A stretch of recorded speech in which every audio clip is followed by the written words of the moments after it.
Swami Vivekananda study centre আয়োজিত আজকের ক্লাসে উপস্থিত সকলকে জানাই সুস্বাগতম। যার মহতি নামে এই ক্লাস, সেই যুগনায়ক বীর সন্ন্যাসী স্বামী বিবেকানন্দের চরণে সশ্রদ্ধ প্রণাম, এবং যা কোলে বসে এই অনুষ্ঠান, সেই ভারত মাতার চরণ কমলে পরম শ্রদ্ধা ও প্রণাম। মহাত্মা হ্যানিম্যানের চরণে পরম শ্রদ্ধা ও প্রণাম জানিয়ে আজ এই অনুষ্ঠানের শুভ সূচনা জানাচ্ছি।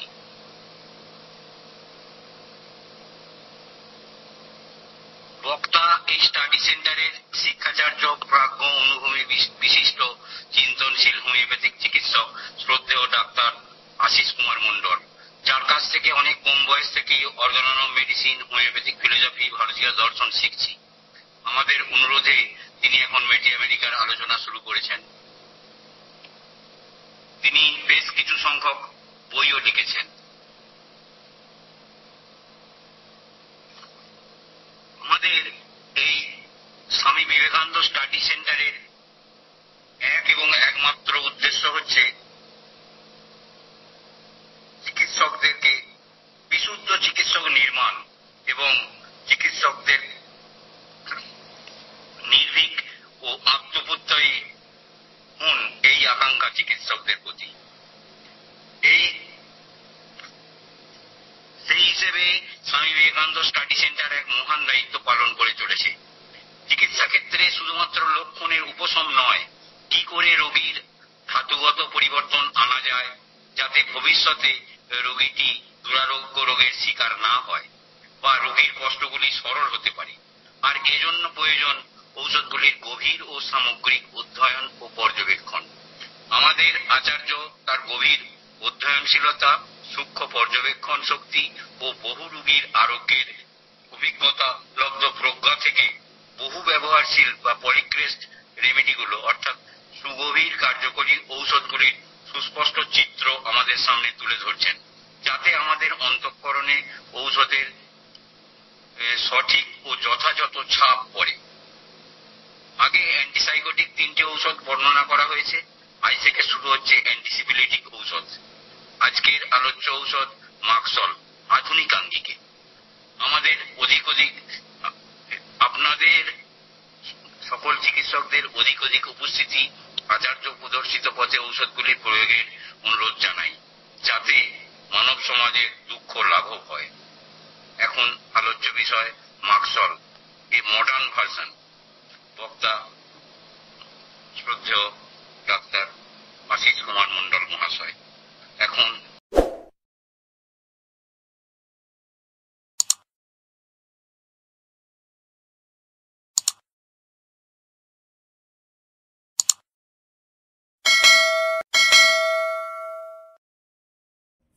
নমঃ শ্রী জ্যোতিরাজায় বিবেকানন্দসূরয়ে সচ্চিৎসুখ স্বরূপায় স্বামিনে তাপহারিণে। আজকে স্বামী বিবেকানন্দ হোমিওপ্যাথিক স্টাডি সেন্টারের উপস্থিত সকল চিকিৎসক, ছাত্রছাত্রী ও প্রবুদ্ধ নাগরিকবৃন্দ, আজকের সঞ্চালক ডাক্তার কার্তিক দা, আজকের সুভাষিত পাঠ করলেন শিক্ষক শ্রী শান্তনু পাল, এবং এই শিক্ষা কেন্দ্রের সমস্ত ব্যবস্থাপকগণ, আপনাদের সকলকে প্রীতি, শুভেচ্ছা ও আন্তরিক অভিনন্দন জানাই। আজকের আমার সঞ্চালক এই পাঠকেন্দ্রের অভিমুখটি সম্বন্ধে সুস্পষ্টভাবে আর বিষয় আপনাদের সামনে রেখেছেন এবং আগ্রহ প্রকাশ করেছেন যে যাতে আমরা হোমিওপ্যাথি চিকিৎসা পদ্ধতিকে সামগ্রিকভাবে সর্বস্পর্শী করে মানুষের কল্যাণ দিতে পারি। তো সেই জন্যে আজকে আমরা বিষয় রেখেছি যে mercurius solubilis a modern version, a merc sol a modern version. এই কথাটার তাৎপর্য হলো যে আমরা যখন মার্কসল ব্যবহার করি তখন হয়তো বিশেষ কতগুলি কন্ডিশনের জন্য মার্কসল ব্যবহার করি, হয়তো টনসিলাইটিসের জন্য ব্যবহার করি, গ্ল্যান্ডুলার ইনফ্লামেশনের জন্য ব্যবহার করি, আলসারেশনের জন্য ব্যবহার করি, বোন পেনের জন্য ব্যবহার করি, ডিসেন্ট্রির জন্য ব্যবহার করি। কিন্তু মার্কসলকে যদি গভীরভাবে অধ্যয়ন করা যায় তাহলে দেখা যাবে যে এটি এমন একটি ওষুধ যে ওষুধটি ভালো করে অধ্যয়ন করলে, মনন করলে এবং এর উপরে ধ্যান করলে একটা হোমিওপ্যাথিক ওষুধ কতটা সর্বস্পর্শী হতে পারে এই সম্বন্ধে আমরা জ্ঞান লাভ করতে পারব। এই ওষুধটি ওয়েল প্রুভেন ড্রাগ, এত এক্সটেন্সিভ, এত ভালো প্রুভিং এবং কোনো রকমের কন্টামিনেশন ছাড়া যে প্রুভিং, এটা খুব কম ওষুধের মধ্যে দেখা যায় এবং হ্যানিম্যান নিজে খুব যত্ন করে এই ওষুধটি প্রুভিং করেছেন। তাহলে এর যদি সেই জন্য ফ্রম হেড টু ফুট সমস্ত অর্গানগুলোর মধ্যে মার্কসলের রিফ্লেকশন রয়েছে। আর এই পুরো রিফ্লেকশনটা যদি আমরা স্টাডি করতে পারি তাহলেই আমরা বলতে পারবো যে মার্কসলের সঠিক ব্যবহার দ্বারা একটি মানুষের ধাতুগত পরিবর্তন করা যায়। আমরা অনেক সময় বলি যে আমরা কনস্টিটিউশনাল ওষুধের ব্যবহার করি, আমরা অনেক সময় বলি যে আমি কনস্টিটিউশনাল চিকিৎসার মধ্যে আছি, সত্ত্বেও আমার কষ্টগুলি বেড়ে যাচ্ছে বা প্যাথোলজিক্যাল কন্ডিশনের মানে কোনো প্রগ্রেস তো হচ্ছে না, বরং ডিটোরিয়েশন হচ্ছে। আসলে এটা স্লোগানের বিষয় নয়, বিষয়টা হলো যে কনস্টিটিউশনাল ওষুধকে কনস্টিটিউশনালি যদি আপনাকে এফেক্ট করতে হয়, ক্রিয়াশীল করতে হয়, তাহলে সামগ্রিকভাবে তার যে পরিচয় আছে, যে পরিচয় দিয়ে সে কনস্টিটিউশনকে ক্র্যাকডাউন করতে পারে, ব্রেকডাউন করতে পারে, সেই ধরনের গভীর চিন্তন ওষুধটির উপরে দরকার।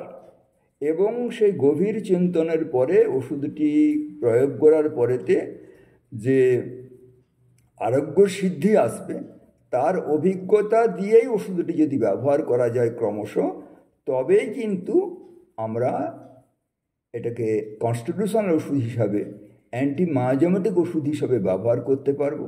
যার ফলে কি হবে না, আমাদের উদ্দেশ্য তো কতগুলি লক্ষণ সরিয়ে দেওয়া নয়, কেবলমাত্র লক্ষণ সরে যাবে অবশ্যই, কিন্তু তার সাথে যাতে ভবিষ্যতে আর মানুষটি দুরারোগ্য ব্যাধিতে না ভোগে, তার সমস্ত কষ্টগুলো যদি ক্রমশ সিম্পলিফাইড হয়ে যায়, সরল হয়ে যায়, পরবর্তীকালে ওষুধগুলি সাধারণ ওষুধ, ছোট ছোট ওষুধ ব্যবহার লাগে, রোগীর কষ্ট কমবে, রোগীর জীবনেতে আনন্দ আসবে এবং চিকিৎসকের কাজটিও অত্যন্ত সহজ সরল হবে।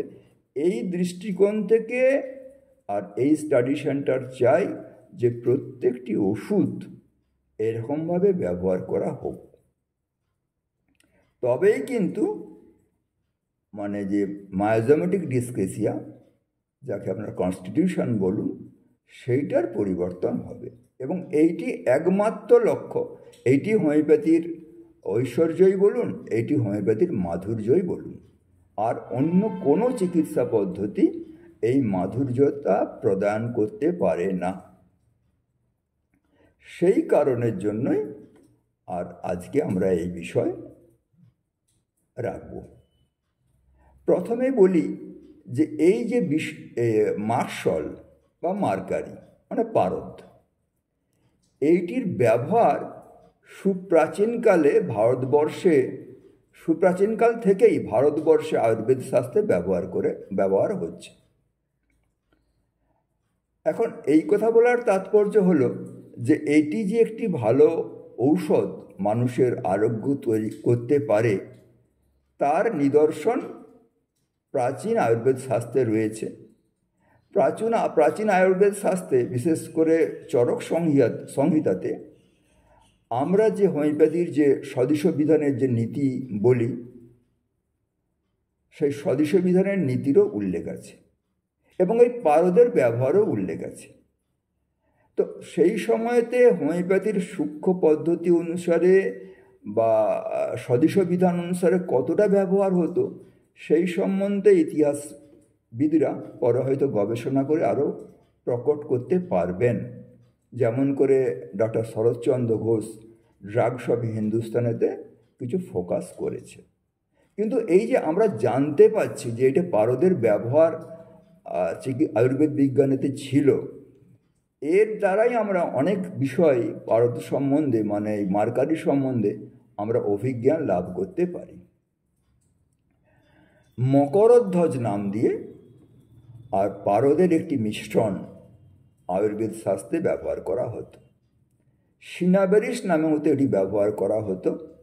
পারদের নামে একটি গ্রহ আছে, তাহলে বুধকে মার্কারি বলা হয়, ইংরেজরা নাম দিয়েছে মার্কারি। তাহলে বুঝতে পারা যাচ্ছে যে পারদের আমাদের যে সমুদ্র আছে সেখানেতে যে আধ্যাত্মিক সমুদ্র আছে সেখানেতে পারদের হ্রদের কথা বলা আছে। তাহলে পারদ যে মানুষের জীবনযাত্রার সাথে চিকিৎসা বিজ্ঞানের সাথে একটা জীবন পদ্ধতির সাথে সুসম্পর্কিত, সেটা আমরা কিছুটা আঁচ করতে পারি। গভীর গবেষণা করলে এর অতলে হয়তো আমরা তল পেতে পারি। দ্বিতীয় বিষয় যেটি হলো সেটি হলো 1600 খ্রিস্টাব্দের কাছাকাছি সময়েতে চিকিৎসা বিজ্ঞানেতে পাশ্চাত্য দেশেতে পারদের যে ব্যবহার হতো, সেখানে পারদের ব্যবহার সেই সম্বন্ধে একটা মেটিয়ামেডিকা পাওয়া যেত, টেস্টির মেটিয়ামেডিকা। সেখানে বলা আছে স্যালাইভেশন ইজ স্যালভেশন। মানে তখন মনে করা হতো, আপনারা যারা মানে ইন্ট্রোডাকশন অফ অর্গানো মেডিসিন পড়েছেন, মানে 5th এডিশনে পরে পরে যখন সেই সময়কার মেডিসিনের যে রিভিউ হয়েছিল, সেই রিভিউ হ্যানিম্যান অর্গানের প্রথমের দিকে লিখেছেন। সেখানেতে কতগুলি ঘটনা উল্লেখ করেছে। যেমন প্রেসার কমানোর জন্য লিচিং করা হতো, এপিলেপসি কমার জন্য সেট্রনস বা ইস্যু ব্যবহার করা হতো, মানে একটা কোথাও ঘা করে দিয়ে সেখান থেকে রস নেগড়া লাগিয়ে দেওয়া হতো, সেখান থেকে রস, যখন ড্রেনেজ সিস্টেমের ব্যবস্থা ছিল, করা হতো সেরকমভাবে। আর স্যালাইভেশনের ব্যবস্থা করা হতো, মানে গামের মধ্যে পারদ ঠেকিয়ে দেওয়া হতো, দিয়ে পরে প্রফিউজ স্যালাইভেশন হতো এবং তার মাধ্যমে মনে হতো যে স্যালাইভেশনের ফলে আর শরীরের সমস্ত রোগ শক্তি বা খারাপ জিনিস যেগুলো জমে আছে সেগুলো বেরিয়ে যাবে। সেই কারণের জন্য মার্শালের একটা গুরুত্বপূর্ণ লক্ষণ পাওয়া গেছে, যে হিউজ স্যালাইভেশন। কেন্ট তার বিবরণ দিয়েছেন যে ক্লাসরুমেতে গিয়ে যখন এই প্র্যাকটিসটা হতো, মানে মাড়িতে একটুখানি মার্কারি ঠেকে দেওয়া হতো আর তারপরে প্রফিউজ স্যালাইভেশন হতো। বলছেন যে ক্লাসরুমেতে গিয়ে আর যেখানেতে এরকম ধরনের স্যালাইভেশন, আর স্যালাইভেশনের যে গন্ধটা, এই গন্ধটা হলো মার্কারির গন্ধ। এইটা যদি আপনারা জেনে নিতে পারেন, চিনে নিতে পারেন, তাহলে আপনারা মার্শলের স্যালাইভার যে গন্ধ, মার্শলের যে ফিটেডনেস, ব্যাড ওডার, এইটা আপনারা রিয়েলাইজ করতে পারবেন। এটা খুব একটা মানে গুরুত্বপূর্ণ বিষয়। বলছেন যে এমন গন্ধ হতো যে পুরো ক্লাসরুম, মানে যেখানে এই প্র্যাকটিসটা হতো, সেই পুরো ঘরটা এই মার্কারির গন্ধেতে আর ভর্তি হয়ে যেত। আমরা দেখেওছি তাই, যে একটা মার্শলের পেশেন্ট যদি একটা ঘরে থাকে তাহলে সেখানে কি হয় না, সেখানেতে পুরো ঘরটা গন্ধে ভর্তি হয়ে যায়, দুর্গন্ধে ভর্তি হয়ে যায়। তো এই যে পূর্বের ঘটনাগুলো থেকে আমরা আর এই মার্কারির কিছু পরিচয় পাই। আয়ুর্বেদ শাস্ত্রে যখন মকরধ্বজ ব্যবহার করা হতো বা সিনাবার ব্যবহার করা হতো, সেই সময়তে কি হতো না, বিশেষ করে যাদের এখনও করা হয়, যাদের মানে শরীরের শক্তি কমে গেছে, শক্তি বৃদ্ধি করতে হবে এবং অন্যান্য ওষুধ দিয়ে বেশি ফল হচ্ছে না, সেই সমস্ত ক্ষেত্রে এবং সিফিলিসের চিকিৎসার ক্ষেত্রে মার্শল ব্যবহার করা হতো। মার্শাল মানে মার্কারি বা পারদ ব্যবহার করা হতো। মকরধ্বজের একটা সবচেয়ে বড় উপাদান হলো, সেখানে স্বর্ণভস্য আছে বা আরও অন্যান্য জিনিস আছে, তার একটা বড় উপাদান হলো পারদ। তো সেই কারণের জন্য এই বিষয়গুলো বললাম। তার মানে এগুলিয়ে একটা মার্কারির যে একটা ড্রাগ পিকচার তৈরি হবে, মার্কারির যে সিমটমসগুলো পাওয়া যাবে, তার রিসোর্সগুলো কেমন হবে। তারপরে যেটা হতো সেটা হচ্ছে যে সমস্ত পেশেন্টগুলোর, ক্লার্ক বলেছেন খুব সুন্দর করে, যে সমস্ত পেশেন্টগুলোকে মার্কারি খাইয়ে আর স্যালাইভেশনের ব্যবস্থা করা হতো, এটি বিশেষ হাসপাতালের তিনি নামও করেছেন, সেই হাসপাতালেতে আর অনেক পেশেন্ট মারা যেত।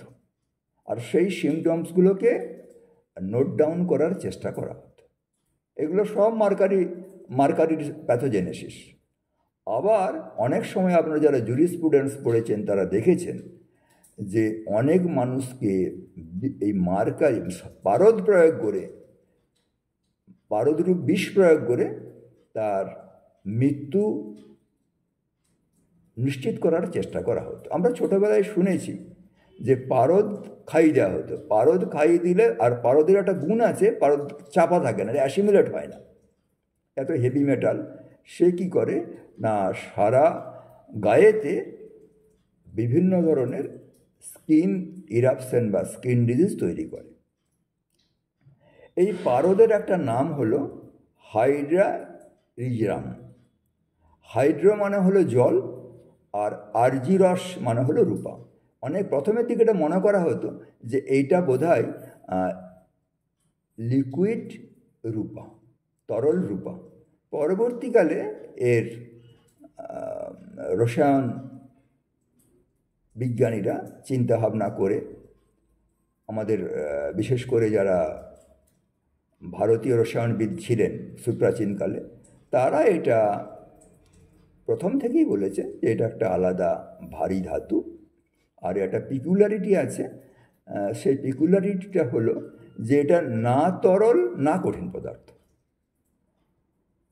না তরল না কঠিন পদার্থ মানে কি হলো না, তরল হলে যেমন হাতে লেগে যায়, তরল হলে যেমন জায়গাতে লেগে যায়, তরল হলে যেমন তার শেপ থাকে না, মার্কারি কিন্তু যেখানে থাকে ঠিক এটা দেখবেন গোল গোল বলের মতন হয়ে একটা শেপ নিয়ে আর ঘুরে ঘুরে যায়, আর অনেক সময় হাতে লাগে না। যারা থার্মোমিটার ভেঙেছেন বা আগে যে মার্কারি ম্যানোমিটার ছিল যারা ভেঙেছেন, তারাই পারদ সম্বন্ধে আর এই অভিজ্ঞতা লাভ করেছেন। তাহলে এই যে মার্কারি পয়জনিং, এই যে হোমিসাইডের জন্য মার্কারির ব্যবহার, এই যে ক্রুড মার্কারির ব্যবহার করে স্যালাইভেশনের ব্যবহার, এই সমস্ত বিষয়গুলো একত্রিত করলে আমরা যেটা পাবো সেটা হলো pathogenesis, crude pathology of mercury. Hahnemann কি করলেন আপনারা জানেন, যারা হ্যানিম্যানের সমস্ত আবিষ্কার বা তার যে বুদ্ধিমত্তার পরিচয় পেয়েছেন তারা জানেন হ্যানিম্যান একটি বিশেষ কাজ করেছিলেন। সেই কাজটি হলো যে মার্কারিকে সলেবল করা, মার্কারিকে কী করে দ্রবীভূত করা যায় সেই ব্যবস্থাটা করেছিলেন। তার জন্যে কেমিস্ট্রিতে তার একটা উল্লেখযোগ্য নাম বা অবদান আছে। আগে ট্রাইব্রুশন ব্যবহার করা হতো, কিন্তু হ্যানিম্যান এই কাজটি করেছিলেন সলেবল মার্কারি। কীভাবে করেছিলেন না, প্রথমে নাইট্রিক অ্যাসিডের মধ্যে আর সেটাকে উনি দ্রবীভূত করেছিলেন, তারপরে অ্যামোনিয়ার মাধ্যম দিয়ে আর সেটাকে ডিস্টিলেশন করেছেন। ডিস্টিলেশন করার পরেতে আর এই মার্কসল মানে যেটা সলেবল মার্কারি পাওয়া গেল তার মার্কসল নাম দিয়ে অভিভূত করেছেন। সেজন্য একটা ফর্মুলার ব্যবহার করা হয়, সেটা হলো NH2 Hg2 NO3 H2O। তাহলে কথাটা একটু এরমভাবে বললে হবে, প্রথমেতে পারদটাকে নাইট্রিক অ্যাসিডে দ্রবীভূত করা হলো, করে একটা কস্টিকের মাধ্যম তাকে প্রবেশ করিয়ে ওটা ডিস্টিলেশন করা হলো। সেই জন্যে এই ফর্মুলাটা ব্যবহার করা হয়েছে। তো এই যে মার্কারির প্রেসিপিটেশন মার্কসল তৈরি হলো, এরপর মার্কসল তৈরির পরে মার্কসলের প্রুভিং শুরু হলো। আর প্রুভিং হওয়ার পরে পরে কি হলো না, প্রুভিং করার পরে তার যে ফাইনার সিমটমস, গ্রস সিমটমস এলো যেগুলো আমরা আগেই পেয়েছি, তার সাথে ফাইনার সিমটমসগুলো পাওয়া গেল।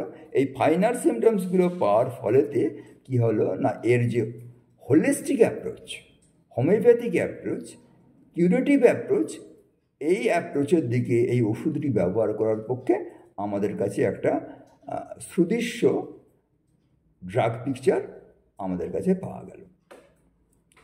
তো এই মার্কশলের কে যদি আমরা একটু ধাপে ধাপে বোঝার চেষ্টা করি, তাহলে আমরা দেখতে পাবো এর যে প্যাথোজেনেসিস, এই মার্কশল, আমি প্রথমের দিকে বলছিলাম যে এই মার্কশল প্রথমে স্কিনের ইনভলভমেন্ট হয়, তারপরে গ্ল্যান্ডসের ইনভলভমেন্ট হয়, তারপরে liver, lung, colon, stomach, salivary gland, বিভিন্ন ধরনের লিমফ্যাটিক গ্ল্যান্ডের উপরে এর একটা বিশেষ অ্যাকশন রয়েছে, স্ফিয়ার অফ অ্যাকশনেতে গ্ল্যান্ডের কথা বলা আছে, এবং মিউকাস মেমব্রেন, বিভিন্ন ধরনের মিউকাস মেমব্রেন এর ইনভলভমেন্ট হয়, বোনসের ইনভলভমেন্ট হয়, বিশেষ করে যে বোনগুলোর উপরেতে মানে চামড়ায় আবৃত আছে, পেশি কম আছে, তার ইনভলভমেন্ট হয়, আর ব্রেনের ইনভলভমেন্ট হয়, স্পাইনাল কর্ডের ইনভলভমেন্ট হয়, মাইন্ডের ইনভলভমেন্ট হয়। প্যাথোলজিগুলো কেমন করে ডেভেলপ করে না, ইউজুয়ালি ইনফ্লামেশন ডেভেলপ করে, ইনফ্লামেশন ডেভেলপ করার পরে ডিজেনারেশন হয়, নেক্রোসিস হয়, সাপুরেশন হয়। এর সাপুরেটিং টেন্ডেন্সি, সাপুরেটিং প্যাথোজেনেসিস ভীষণ গুরুত্বপূর্ণ। দীর্ঘদিন ধরে একটা এবং আলসারেটিভ যে ডিজেনারেশন যেটা হয়, সেই ডিজেনারেশনটা নেক্রোসিস হওয়ার পর আলসার ডেভেলপ করে, এই আলসারগুলো দীর্ঘস্থায়ী হয় এবং ফ্যাগিয়েডেনিক আলসার, মানে আলসারগুলো পাশাপাশি অনেক বেড়ে যায়, গভীরের দিকের থেকে তার ওই আয়তনের বৃদ্ধির একটা ভীষণ টেন্ডেন্সি আছে, পুঁজ কিছুতেই শুকাতে চায় না। যদি সেখানে মার্কশল ইন্ডিকেটেড হয়, সেখানে মার্কশল দিলেই তবেই তার পুঁজটা শুকাবে, তা নাহলে শুকাবে না। আমরা অনেক সময় দেখেছি অনেক সার্জিক্যাল কেস, অনেক সার্জিক্যাল ইনসিশন হয়েছে, বা পোস্ট অপারেটিভ যে সমস্ত আলসার্স বা ইনফেকশন সারছে না, সেই সমস্ত জায়গাতে আর যদি মার্কশলের লক্ষণ থাকে, তাহলে যেখানেতে বারবার ধরে অ্যান্টিবায়োটিক দিয়ে সফলতা আসছে না, সেখানে মার্কশল দিলে খুব সফলতা আসে। এবং মার্কশল আরেকটা গুরুত্বপূর্ণ বিষয় করে ইডিমা। আমার একটা কেস মনে আছে, বহু বছর আগেকার কথা। আমার গ্রামের দিকে একটি ছেলের সিভিয়ার স্কেবিস হয়েছে, আর সিভিয়ার স্কেবিস হওয়ার পরেতে আর ইডিমা হয়েছে। সেই ইডিমাটা অ্যানাসার্কা, মানে পুরো বডি ইডিমা। তো আমার কাছে চিকিৎসার জন্য নিয়ে আসছে। আমার মা আমাকে বলছেন যে এই কেসটা তুই কি হাতে নিবি, এই তো কেস কখন খারাপ হয়ে যাবে, তার থেকে বরং হাসপাতালে ভর্তি করে দেওয়া ভালো। তো যিনি নিয়ে এসছেন তিনিও হোমিওপ্যাথি ডাক্তার। আমি বললাম আচ্ছা, একটা দুটো দিন আমাকে দেখি আমি, তারপরে না হয় সিদ্ধান্ত নেওয়া যাবে। তো ভালো করে যখন সিমটম নিলাম, দেখলাম যে মার্কশলের ভালো ইন্ডিকেশন রয়েছে। সেই ইন্ডিকেশন পরে আপনাদের বলবো। সেই মার্কশল দেওয়ার পরেতে 2 দিনের মধ্যে তার পুরো ইডিমা ডিসঅ্যাপিয়ার করে গেল। প্রথমে ইডিমাটা ডিসঅ্যাপিয়ার করলো, ইডিমা ডিসঅ্যাপিয়ার করার পরেতে তারপরে আস্তে আস্তে স্কেবিসগুলো উপশম হতে শুরু করলো, আর আলটিমেটলি চলে গেল। কিছুদিন আগে, বছর 2 আগে, ঠিক ওই রকম একটা পেশেন্ট দেখেছি যে সিভিয়ার, তার পায়েতে একজিমা হয়েছে, একজিমা হওয়ার পরে প্রচুর পাস ফর্মেশন হয়ে গেছে, প্রচুর ডিসচার্জ শুরু হয়ে গেছে। প্রথমে অ্যান্টিবায়োটিক দেওয়া হয়েছে, একটা অ্যান্টিবায়োটিক কোর্স শেষ হয়ে গেছে, তাতেও হচ্ছে না। Broad spectrum antibiotic, 3rd generation antibiotic দেওয়ার কথা ভাবছে। সেই সময় বলছে আপনি একবার দেখবেন নাকি আমরা সরাসরি ওখানেই চলে যাব। তো আমার কাছে আসার পরেতে আমি যখন সিমটম দেখে ওকে মার্কশল দিলাম, মানে সেই পেশেন্টটা এখনও বলে এবং এখনও ছাড়ে না, অন্যান্য পেশেন্টদের নিয়ে আসে, যে এত যে ড্রামাটিক চেঞ্জ একদিনের মধ্যে, এ তো অ্যান্টিবায়োটিক দিলেও হতো না। অর্থাৎ এই যে মার্কশলের যে গভীর কার্যকরী ক্ষমতা আছে, এটা বোঝানোর জন্য আমি এই 2টো কেসের ইলাস্ট্রেশন আপনাদের সামনে রাখলাম। তো এই যে প্যাথোজেনেসিস বলছিলাম, সেই প্যাথোজেনেসিস বলতে যে কথাটা বলার দরকার, সেটা হলো স্কিনেতে কী করে, স্কিনে ইনফ্লামেশন করে। ইনফ্লামেশনের পরেতে ইরাপশন হয়, ইরাপশনের পর আলসারেশন হয়, আলসারেশনের পরে সাবুরেশন হয় এবং সিফিলিস তৈরি হয়, প্রাইমারি সিফিলিস। এই মার্শালের মানে সফট স্যাঙ্কার তৈরি করার মতন ক্ষমতা আছে। গ্ল্যান্ডুলার ইনভলভমেন্টের ক্ষেত্রে সমস্ত লিম্ফো অ্যাডিনোপ্যাথির যত ফিচার আছে সমস্ত ফিচার মার্শালে পাওয়া যায়।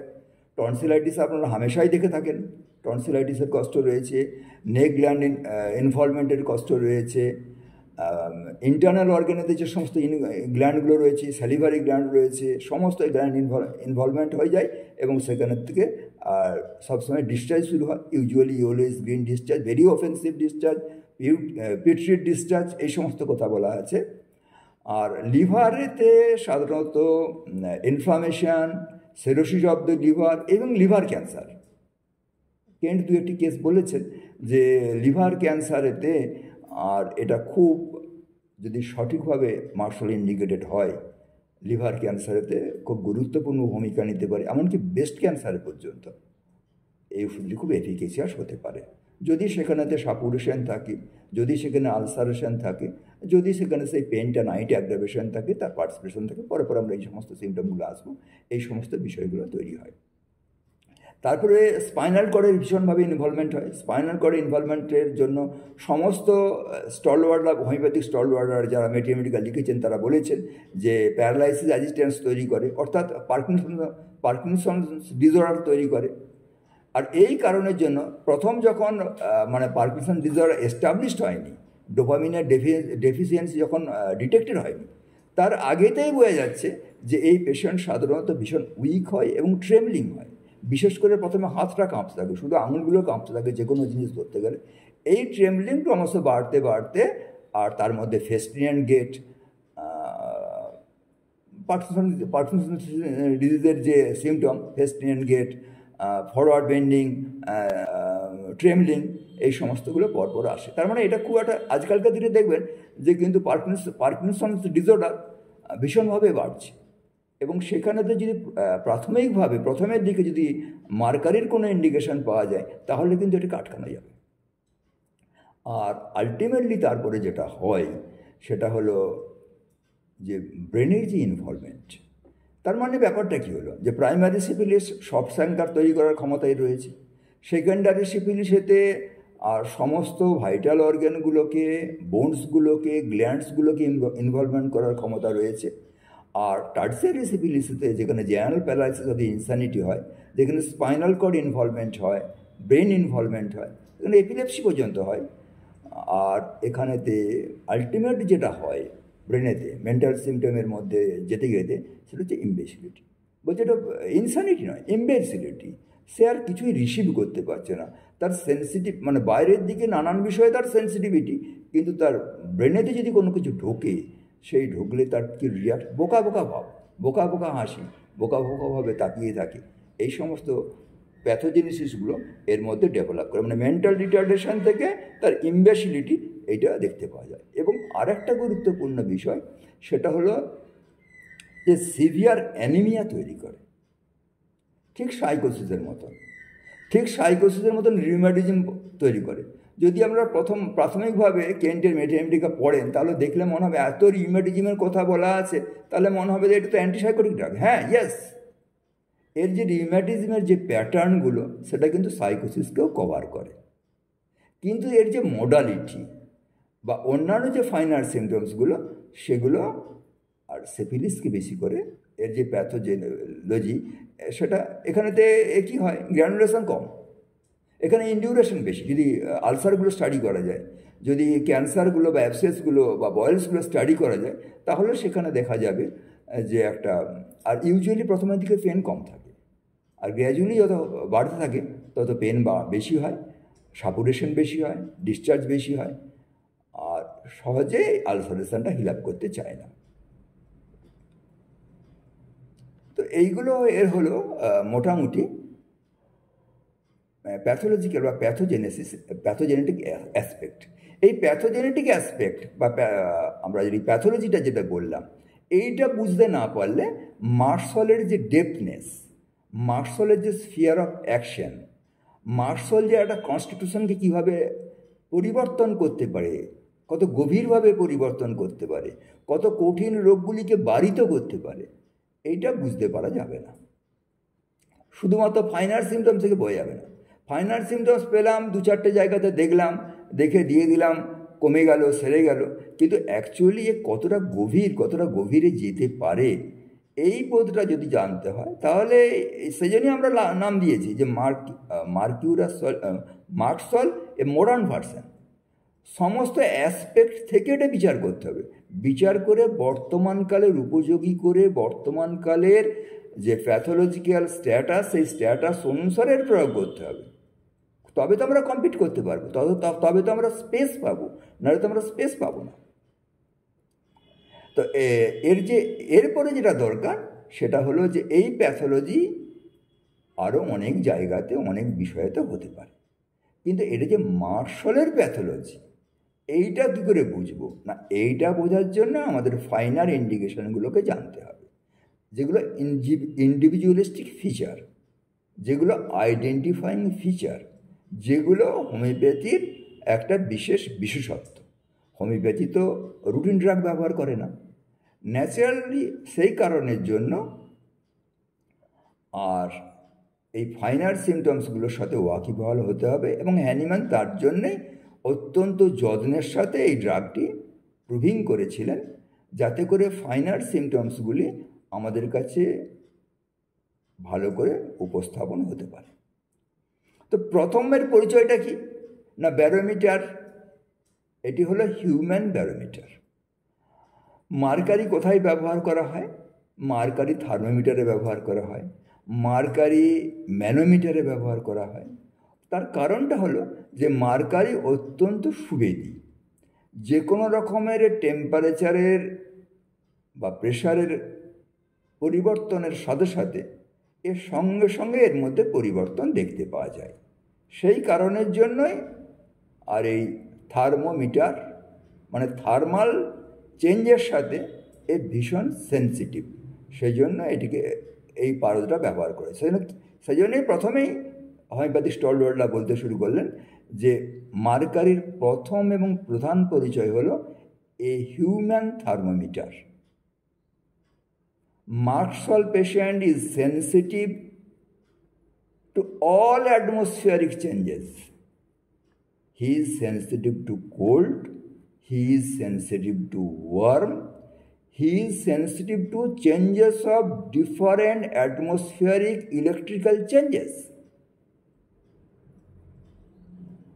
তার ঠান্ডা জল লাগলে অসুবিধা, ঠান্ডা জলে ভিজলে অসুবিধা, গরম থাকলে অসুবিধা, বিছানায় শুয়ে গরম লাগলে অসুবিধা, সে সব জায়গাতে একটা আনকমফর্টেবল পজিশন ফিল করে। এই ভাবছে ঠান্ডা লাগছে, একটু চাপা দিয়ে গিয়ে বিছানাতে শুই, আবার গরম লেগে গেল, উঠে গেল, প্রচুর ঘেমে গেল, উঠে চলে এলো। আবার দেখা গেল যে একটু ঠান্ডা পাওয়ার জন্য যখন গেল, তখন তার হাঁচি শুরু হয়ে গেল, তার অন্যান্য কষ্ট শুরু হয়ে গেল, তার বোন পেন শুরু হয়ে গেল, কিছুতেও তার রিলিফ নেই, এত সেন্সিটিভ। এবং শুধু তাই নয়, মেন্টাল জায়গাতেও যত রকমের বাইরেতে স্ট্রেস আছে, সমস্ত স্ট্রেসগুলো এ অ্যাবজর্ব করে ফেলে। এর এমন ইমিউনিটি, লস অফ ইমিউনিটি, যে বাইরের তো অনেক ঝামেলা হয়, ঝঞ্ঝাট হয়, মানসিক উদ্বেগ উৎকণ্ঠা হয়, অনেক মানুষের সামনে হয়।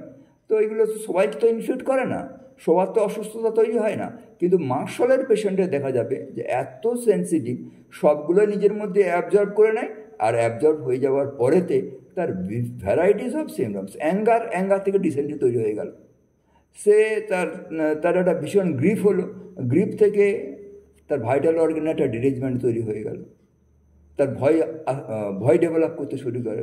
এই কারণের জন্য আর এটাকে বলা হয় যে এটা হিউম্যান থার্মোমিটার, আর ভীষণ ইম্পালসিভ। যে কোনো স্ট্রেস যখন ভিতরে ঢুকে, সেই স্ট্রেসটা তার যে আউটকাম, সেই আউটকামটা এত ইম্পালসিভ। যখন আমরা মেন্টাল সিমটম ভিভিডলি পড়বো, তখন আমরা দেখতে পাবো যে সে হয় নিজেকে মার্ডার করে ফেললো, অথবা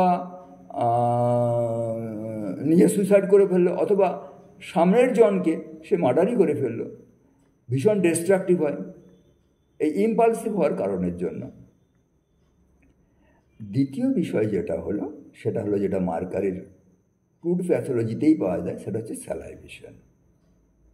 ভেরি ইম্পর্টেন্ট ফিচার, যে কোনো সিমটম হোক, যে কোনো সাফারিং হোক, যে কোনো অসুবিধা হোক, যে কোনো রোগ হোক, ভারী রোগ হোক, হালকা রোগ হোক, সেখানে স্যালাইভেশনটা একটা গুরুত্বপূর্ণ ফিচার। প্রফিউজ স্যালাইভেশন আর অফেন্সিভ স্যালাইভেশন, সেই স্যালাইভেশনটা টাফ স্যালাইভেশন, এত অনেক সময় টাফ বা টেনিসিয়াস হয় যে সেই স্যালাইভেশনটা মানে ঠোঁট থেকে যখন নিচে দিয়ে নামে সহজে পড়তে যায় না, তাকে হাত দিয়েও অনেক সময় মুছে সরাতে হয়, আর অবশ্যই দুর্গন্ধ হয়। আর যেহেতু মার্সেল একটা গুরুত্বপূর্ণ লক্ষণ হলো যে নাইট অ্যাগ্রাভেশন, এই নাইট অ্যাগ্রাভেশন হওয়ার কারণের জন্য স্যালাইভেশনও নাইট অ্যাগ্রাভেশন, সেই জন্য এই সমস্ত পেশেন্টগুলো আর বিছানায় শোয়ার পরে ঘুমানোর সময় প্রচুর স্যালাইভেশন এবং অফেন্সিভ স্যালাইভেশন, ব্লাডি স্যালাইভেশন। আর এই কারণের জন্য তার যে জিভ সেটা সবসময় ময়েস্ট থাকে, অনেক পিপাসা থাকে, সত্ত্বেও তার ময়েস্ট। এবং এই স্যালাইভেশনের কারণের জন্য কাছাকাছি অংশ বলে আমি বলছি, সেটা হলো যে এর যে জিভ এটা খুব গুরুত্বপূর্ণ, মানে টাংয়ের সিমটমটা খুব গুরুত্বপূর্ণ indication. Large tongue, flabby tongue, swollen tongue, এবং সেখানে ইমপ্রিন্ট অফ টিথ, মানে সমস্ত পেরিফেরিগুলোতে দাঁতের ছাপ রয়েছে, এবং অফেন্সিভ টাং, মুখ খুললেই প্রচুর গন্ধ। এই সমস্ত বিষয়টা খেয়াল রাখার দরকার আছে। তারপরে যে বিষয়টা রাখতে হবে সেটা হলো তার পার্সপিরেশন। পার্সপিরেশন হবে না, মার্শাল দেবেন, এরকম হয় না, তাহলে কিন্তু কাজ হবে না। সমস্ত এটা মানে আমাদের পার্সোনাল অভিজ্ঞতা আছে, এবং সমস্ত স্টার্টওয়ার্ডরা এটা আমাদের স্ট্রিকচারটা দিয়েছে। ওই যে অনেক সময় আমি মেডিকেল পড়ানোর সময় বলি না যে কোন সিমটম না থাকলে এই ওষুধটা দেবো না, বা কোন সিমটম থাকলে এই ওষুধটা দেওয়া যাবে না। তো এর পজিটিভ দিক যেটা হলো, পজিটিভ সিমটম যেটা হলো যে সবসময় অলওয়েজ অ্যাসোসিয়েটেড উইথ পার্সপিরেশন, এবং পার্সপিরেশনের পিকুলারিটিটা বুঝুন। ওই যে পেশেন্টটা ভীষণ সেন্সিটিভ টু ওয়ার্ম, ফলে হিউজ পার্সপিরেশন, সমস্ত শরীরের সমস্ত জায়গা থেকে পার্সপিরেশন, এবং যেহেতু নাইট অ্যাগ্রাভেশন তাহলে পার্সপিরেশনটা ওটা নাইটে হবে, প্রচুর পরিমাণে হবে। তো বডি এই যে এক্সক্রিশন করে, এই এক্সক্রিশন করার কারণ ব্যাপারটা হলো এই যে কেন পার্সপিরেশন হয়। পার্সপিরেশন হয় এই কারণের জন্য যে বডির যে থার্মাল লেভেল আছে সেই থার্মাল লেভেলটাকে মোবিলাইজ করার জন্য, কমানোর জন্য। কিন্তু এ তো পার্সপিরেশন করে টেম্পারেচারটা কমানোর চেষ্টা করলো, কিন্তু সঙ্গে সঙ্গে যেই পার্সপিরেশন বেশি হতে শুরু করলো এর অ্যাগ্রাভেশন হতে শুরু করলো। তাহলে huge perspiration and perspiration aggravates the symptoms. Perspiration অন্যান্য পেশেন্টের কী হয়, যার খুব গরম লেগেছে, প্রচুর পার্সপিরেশন হয়ে গেল, হ্যাঁ শরীরটা ঠান্ডা হয়ে গেল, এখানে তা হয় না। পার্সপিরেশন বেশি হলো, পার্সপিরেশন বেশি হওয়ার পরেতেই তার সমস্ত কষ্টগুলো অ্যাগ্রাভেট করতে শুরু করলো, এবং যেহেতু তার জেনারেল মডালিটি নাইট, সেজন্য নাইটে অ্যাগ্রাভেশন। আর এই পার্সপিরেশন অত্যন্ত ফিটিড, অত্যন্ত দুর্গন্ধযুক্ত পার্সপিরেশন। নেক্সট বিষয় যেটা গুরুত্বপূর্ণ বিষয় হলো এর উইকনেস, সিভিয়ার উইকনেস। এটা notable symptom, severe weakness with trembling. ওই যে আমি প্রথমে বললাম যে প্যারালাইসিস, অ্যাজিটেন্স বা পার্কিনসনিজমের একটু একটু ফিচার শুরু হয়েছে। প্রথমেতেই যখনই কষ্টটা শুরু হবে তখনই দেখা গেল যে তার হাতের আঙুলগুলো একটু একটু করে কাঁপতে শুরু করেছে। নেক্সট যেটা এর গুরুত্বপূর্ণ ক্রাইটেরিয়া সেটা হচ্ছে আলসারেশন। যেখানেতে যে কোনো প্যাথোলজি তৈরি হবে সেই সব জায়গাতেই এই ulceration followed by suppuration, thick yellow offensive discharge. এখানে একটা কথা বলে রাখা ভালো, এই যে পার্সপিরেশন, এই যে অটোরিয়া, এখনকার এই সময়তে বর্ষাকালের দিনে বাচ্চাদের অটোরিয়া হয়, এই সমস্তগুলো একটা ড্রেনেজ সিস্টেম। এই ড্রেনেজ সিস্টেমেতে খুব বিচলিত করে আমাদের চিকিৎসকদের, বাড়ির গার্জেনরা, পেশেন্টরা সে বিচলিত করে। আর বর্তমান যে system of medicine, dominant system of medicine, তারা প্যালিয়েশনে সিদ্ধহস্ত। আর এর ফলে কি হয়, যদি মার্শালের পেশেন্ট হয় তাহলে এই ডিসচার্জগুলি বন্ধ হয়ে যাওয়ার পরেতে সমস্ত ভাইটাল অর্গানগুলিতে ইনভলভমেন্টটা বেশি হয়ে যাবে। এইটা খেয়াল রেখে আমাদেরও বোঝা উচিত যে এই যে ডিসচার্জগুলো হয়, এই ডিসচার্জগুলোকে আমরা কীভাবে মিটিগেট করব, কি অ্যাপ্রোচ নিয়ে চলব। তবে এইটা খুব ভালো কথা আছে, যদি হোমিওপ্যাথিক ইন্ডিকেশনটা সঠিকভাবে লাগানো যায় তাহলে কিন্তু অনেক তাড়াতাড়ি এবং অনেক নির্ভরযোগ্যভাবে আর এই ডিসচার্জগুলো চলেও যায় এবং তার সাথে সাথে রোগটার আরোগ্য হয়। এখানে আরেকটা সিমটমস বারবার ধরে বলা হয় যে হচ্ছে স্লিমিনেস। সমস্ত মিউকাস মেমব্রেনগুলো থেকে, মিউকাস মেমব্রেন ইনভলভমেন্ট একটা গুরুত্বপূর্ণ বিষয়, সমস্ত মিউকাস মেমব্রেনগুলো থেকে আর স্লিমি ডিসচার্জ, মিউকাস ডিসচার্জ হতে শুরু করে। যার সবচেয়ে বড় একটা উদাহরণ হলো, আপনারা জানেন মার্শালের সবচেয়ে গুরুত্বপূর্ণ জায়গা হলো ডিসেন্ট্রি। সে অ্যামিবিক ডিসেন্ট্রি হোক, সে ব্যাচিলারি ডিসেন্ট্রি হোক। তো যেহেতু ডিসেন্ট্রির কথাটা এসে গেল, সেই কারণের জন্য ডিসেন্ট্রিটা যেহেতু খুব গুরুত্বপূর্ণ এর সিমটম একটা, মোরললেস বেশিরভাগ ক্ষেত্রেই কিন্তু এর মার্শাল পেশেন্টদের স্লিম স্টুল থাকে। মার্শাল পেশেন্ট খুব ফর্ম স্টুল হবে, নর্মাল স্টুল হবে, এটা খুব কমই দেখা যায় না বললেই চলে। তো সেখানেতে এই মার্শাল পেশেন্টের যে ডিসেন্ট্রি হয়, সেই ডিসেন্ট্রিতে কি হয় না, প্রচুর মিউকাস থাকে এবং ব্লাডি মিউকাস থাকে। অনেকে বলেছেন যত বেশি ব্লাড থাকে তত বেশি মার্শাল ইন্ডিকেট হবে, যদিও কথাটা বেশি করে মার্ক করার ক্ষেত্রে প্রযোজ্য। যখন আমরা থার্ড লেকচার বলবো মার্শালের, আমরা মার্শালের 3টে লেকচার নেবো, আমরা থার্ড লেকচার বলবো, সেখানেতে আমরা মার্শালের যে অন্যান্য ফ্যামিলির যে মার্কারের যে অন্যান্য ফ্যামিলি মেম্বারগুলো আছে সেই ফ্যামিলি মেম্বারগুলোর সম্বন্ধে কিছু না কিছু আলোচনা করব, তখন এটা বিস্তৃতভাবে বলবো। আর এখানেতে সবচেয়ে বেশি অসুবিধা হলো টেনেসমাস, প্রচুর পেন, প্রচুর টেনেসমাস, এবং আর সবচেয়ে যেখানে নাক্সভূমিকা, কোলোসিন্থ অন্যান্য ওষুধের সাথে ডিফারেন্সিয়েট করা হয়েছে সেটা হচ্ছে নট ডান সেন্সেশন। মার্শালে কি দেখি প্রচুর ব্যথা হচ্ছে, এই নাক্সভূমিকাতে কি দেখি প্রচুর ব্যথা হচ্ছে, স্টুলে গিয়ে বসলে একটুখানি স্টুল পাস হয়ে গেল, রিলিফ হয়ে গেল। মার্শালের রিভার্স, মার্শালেতে মানে বসে আর পেশেন্ট উঠতেই চায় না। বাচ্চাদের আমরা অনেক সময় জিজ্ঞাসা করি ইন্টারভিউ করার সময়, যে বলছে না পায়খানা বসার পর সে আর উঠতে চায় না, দীর্ঘ সময় তো থাকে, তার মনে হয় আরও হবে, তত যেন স্টুলের পরে যেন তার টেনেসমাস আরও অনেক বেশি বাড়তে থাকে, আর ভেরি অফেন্সিভ স্টুল। সেই জন্য আমরা এই ডিসেন্ট্রির কথাটা বলে নিলাম। আর তারপরে যেটা খুব গুরুত্বপূর্ণ বিষয় সেটা হলো থ্রাস্ট, এক্সেসিভ থ্রাস্ট। যত পার্সপিরেশন ততই থ্রাস্ট, আর লার্জ কোয়ান্টিটিস অফ ওয়াটার। পেশেন্টের ময়েস্ট টাং, ইন্ডিকেশনটা হলো যে যদি ড্রাই টাং হয় তাহলে থ্রাস্ট হওয়াটা স্বাভাবিক, সব জায়গায় ড্রাইনেস লাগছে তাহলে পেশেন্টটা জল খাবে। কিন্তু তার ময়েস্ট টাং, তার প্রচুর স্যালাইভেশন রয়েছে, এক্সক্রিশন হচ্ছে প্রচুর, এতৎ সত্ত্বেও তার মধ্যে আর প্রচুর পিপাসা দেখতে পাওয়া যায়। নেক্সট বিষয় হলো যেটা, সেটা হলো অ্যাপিটাইট, র্যাভেনাস অ্যাপিটাইট। প্রচুর পরিমাণেতে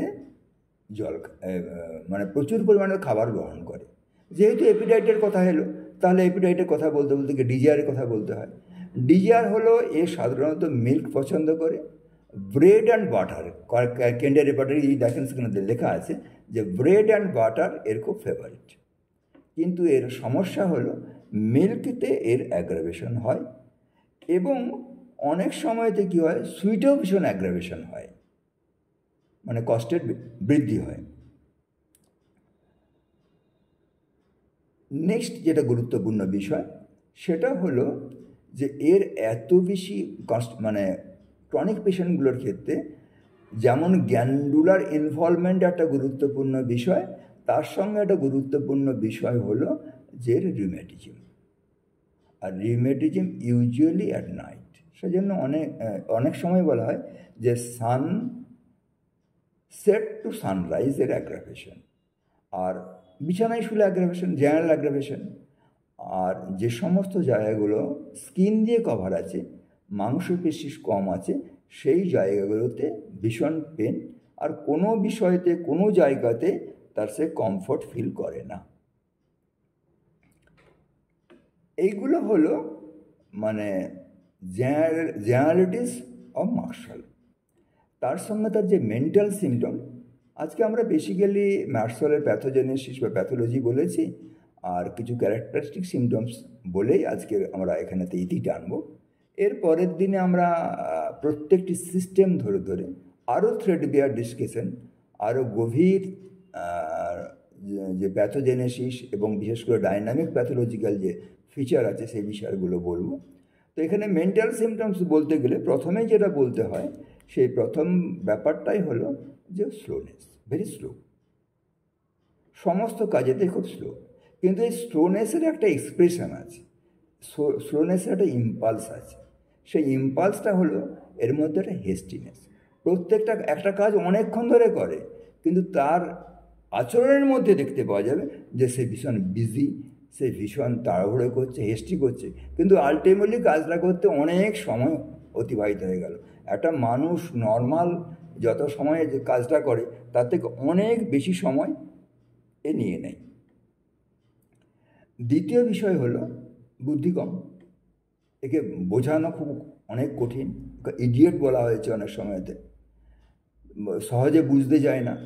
যে কোনো জিনিস, যে কোনো একটা ঘটনা ঘটলো, তাকে যে ইন্টারপ্রিট করা, তার র্যাশনালিটি একদম থাকে না, ইন্টারপ্রিটই করতে পারে না। র্যাশনালিটি তো পরের কথা, ইন্টারপ্রিটই করতে পারে না। সেই জন্য সে কী করে না, ভায়োলেন্ট রেসপন্স করে। বেশিরভাগ ক্ষেত্রে অ্যাঙ্গার হয়, ডিস্ট্রাকটিভ হয়, জিনিসপত্র ছুড়ে দেয়, অন্যকে মার্ডার পর্যন্ত করে দেয়, এবং নিজে অনেক সময় একটা সাধারণ ইম্পালস থেকে সে নিজে অনেক সময়তে সুইসাইড করে ফেলে। এবং আলটিমেটলি যেটা ডেভেলপ করে সেটা হলো, দেখুন, ইমবেসিলিটি ডেভেলপ করে। ইমবেসিলিটি মানে হলো জড়বুদ্ধি সম্পন্ন। ইনসানিটিতে অনেক সময়তে অনেক রেসপন্স থাকে, অনেক সিমটমস থাকে, অনেক এক্সপ্রেশন থাকে, কিন্তু ইমবেসিলিটিতে সে একবারে হাঁদা ভাঁদার মতন চুপচাপ বসে থাকে। এই ইমবেসিলিটি হওয়ার সম্ভাবনাটা মার্শালে অনেক বেশি থাকে, এবং এর সবসময় একটা মানে মেমোরিতে যখন মার্শালের রিফ্লেকশন দেখা যায়, সেখানে দেখা যায় যে মেমোরি ভীষণ উইক, বেশিরভাগ জিনিসই মনে রাখতে পারে না, এবং সবসময় তো একটা ভয় যে আমি ভুলে যাব, আমি বোধহয় মনে রাখতে পারবো না। এই সব, আর এই যখন এই বেশি ভয়টা পেতে থাকে তত বেশি ভুলে, তত বেশি সে নিজেকে আর কনসেন্ট্রেট করতে পারে না। আর একটা গুরুত্বপূর্ণ মেন্টাল সিমটম হলো, সেটা হলো ফিয়ার অফ ইনসানিটি। আর এই ইম্পালসিভ হওয়ার কারণের জন্য তার সবসময় মনের মধ্যে একটা ভয় থাকে যে আমি বোধহয় পাগল হয়ে যাব। এই ধরনের মেন্টাল সিমটমসগুলো এর মধ্যে ডেভেলপ করতে থাকে। এর জেনারেল মডালিটিস বলতে গিয়ে বলতে হয়, প্রথমেই বলতে হয় যে নাইট অ্যাগ্রাভেশন থাকে। দ্বিতীয় বিষয় যেটা হলো যে কোল্ডেও অ্যাগ্রাভেশন, হিটেও অ্যাগ্রাভেশন, চেঞ্জ অফ ওয়েদারের অ্যাগ্রাভেশন, আর পার্সপিরেশন ডিউরিং অ্যাগ্রাভেশন।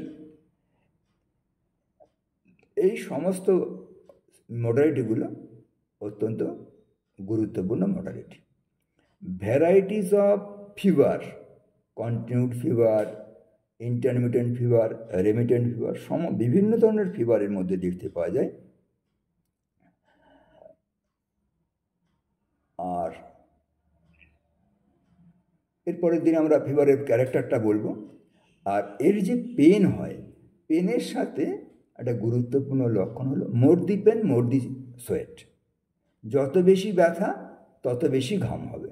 যেমন আমরা জানি more the pain more the chill pulsatilla, more the pain more the heat chamomilla. সেরকম এর একটা স্লোগান আছে, সেটা হচ্ছে মোর the pain more the perspiration. আর যত বেশি পার্সপিরেশন তত বেশি অ্যাগ্রাভেট করবে। তো আজকে এ পর্যন্ত আপনাদের সামনে আর এর যে জেনারেল প্যাথোলজি এবং ডাইনামিক প্যাথোলজির কিছু ফিচার আপনাদের সামনে রাখলাম, রেখে আজকে বিষয় আমরা শেষ করব। এরপরে